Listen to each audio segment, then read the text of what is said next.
जय श्री कृष्ण श्रोतागण, इस वीडियो में आज हम श्रीमद् भागवत गीता के तीसरा अध्याय को लेकर आए हैं और इस तीसरे अध्याय का नाम है कर्मयोग। अगर आप इस चैनल पर नए हैं तो वीडियो को लाइक, शेयर और हमारे चैनल को सब्सक्राइब जरूर करें। आपका धन्यवाद। तो चलिए गीता के इस तीसरे अध्याय को शुरू करते हैं। दूसरे अध्याय में भगवान श्री कृष्ण ने आत्म तत्व समझाकर सांख्य योग का प्रतिपादन किया। बाद में समस्त बुद्धि रूप कर्मयोग के द्वारा परमेश्वर को पाए हुए स्थित प्रज्ञ सिद्ध पुरुष के लक्षण, आचरण और महत्व का प्रतिपादन किया। इसमें कर्मयोग की महिमा बताते हुए भगवान ने कर्मयोग का स्वरूप बताकर अर्जुन को कर्म करने को कहा। समत्व बुद्धि रूप कर्मयोग की अपेक्षा सकौम कर्म का स्थान बहुत नीचा बताया। उन्होंने समत्व बुद्धि युक्त पुरुष की प्रशंसा करके अर्जुन को कर्मयोग में जुट जाने के लिए कहा और बताया कि समत्व बुद्धि युक्त ज्ञानी पुरुष को परम पद की प्राप्ति होती है। ये प्रसंग सुनकर अर्जुन ठीक से तय नहीं कर पाया, इसलिए भगवान से उसका और स्पष्टीकरण कराने तथा अपना निश्चित कल्याण जानने की इच्छा से अर्जुन पूछता है। अर्जुन बोले, हे जनार्दन, यदि आपको कर्म की अपेक्षा ज्ञान श्रेष्ठ मान्य है तो फिर हे केशव, मुझे भयंकर कर्म में क्यों लगाते हैं?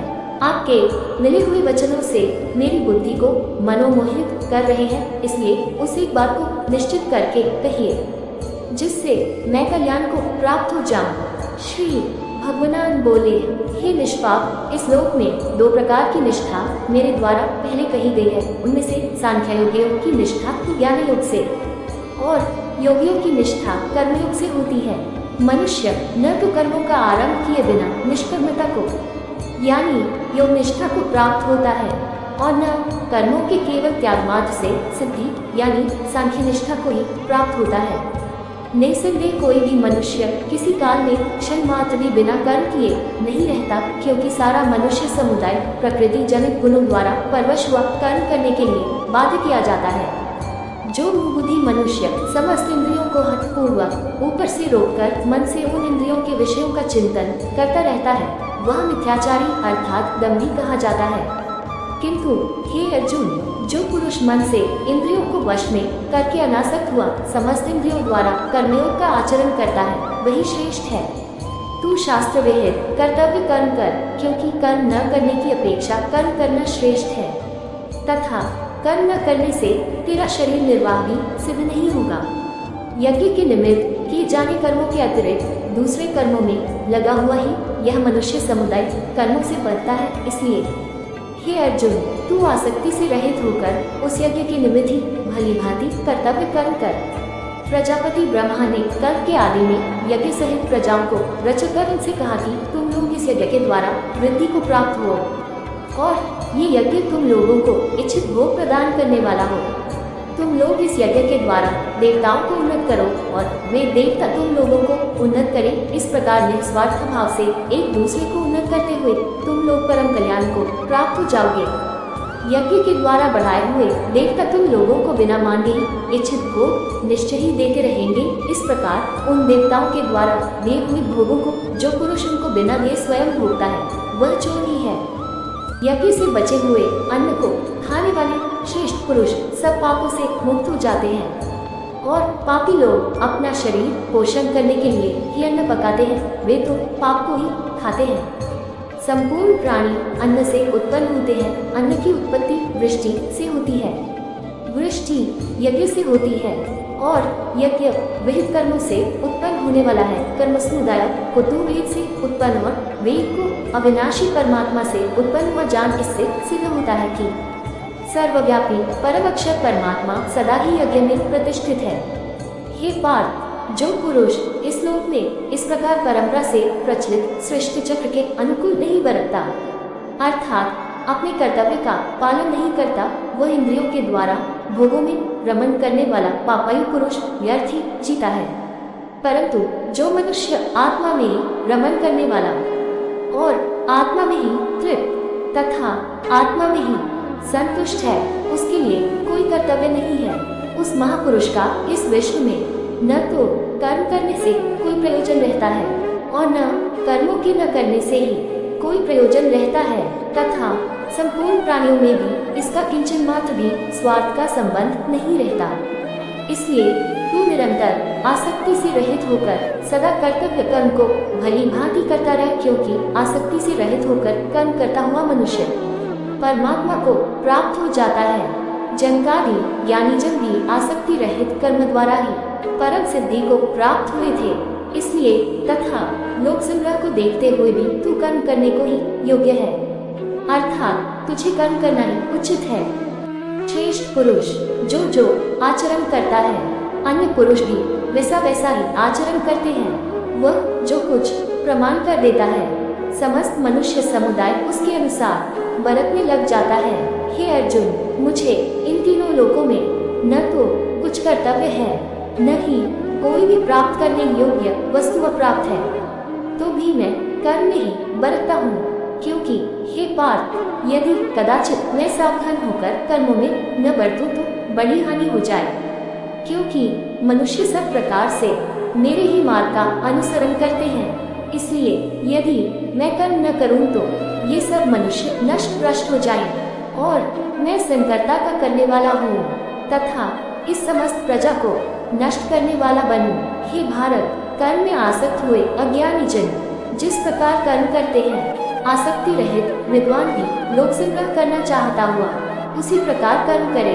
परमात्मा के स्वरूप में अटल स्थित हुए ज्ञानी पुरुष को चाहिए कि वह शास्त्र विहित कर्मों में आसक्ति वाले अज्ञानियों की बुद्धि में ब्रह्म अर्थात कर्मों में अश्रद्धा उन्मन न करे, किंतु स्वयं शास्त्र विहित समस्त कर्म भली भांति करता हुआ उनसे भी वैसे ही करवावे।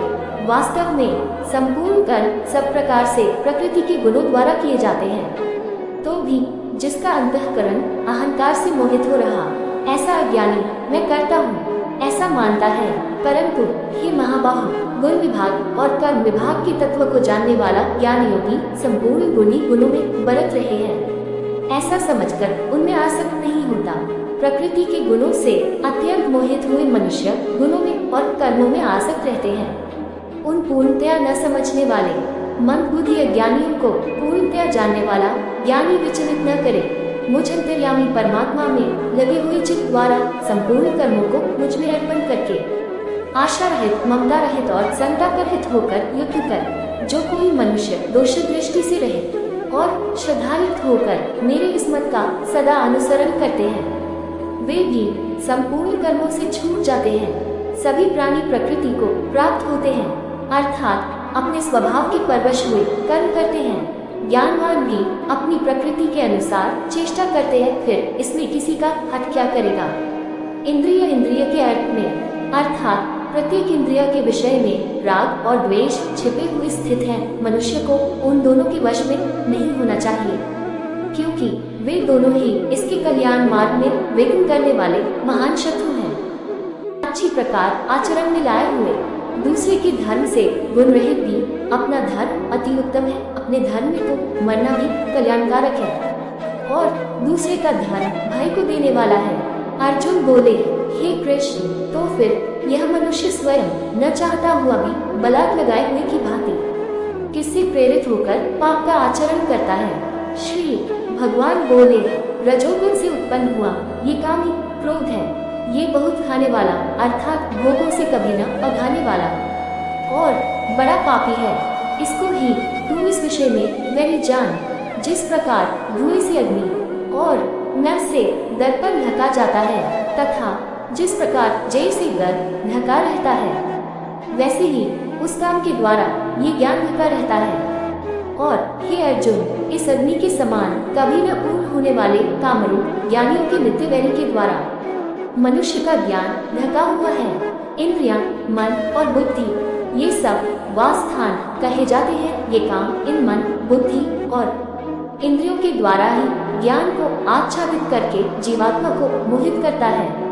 इसलिए हे अर्जुन, तू पहले इंद्रियों को वश में करके इस ज्ञान और विज्ञान का नाश करने वाले महान पापी काम को अवश्य ही बलपूर्वक मार डाल। इंद्रियों को स्थूल शरीर से ऊपर यानी श्रेष्ठ, बलवान और सूक्ष्म कहते हैं। इन इंद्रियों से ऊपर मन है, मन से भी ऊपर बुद्धि है और जो बुद्धि से भी अत्यंत ऊपर है वह आत्मा है।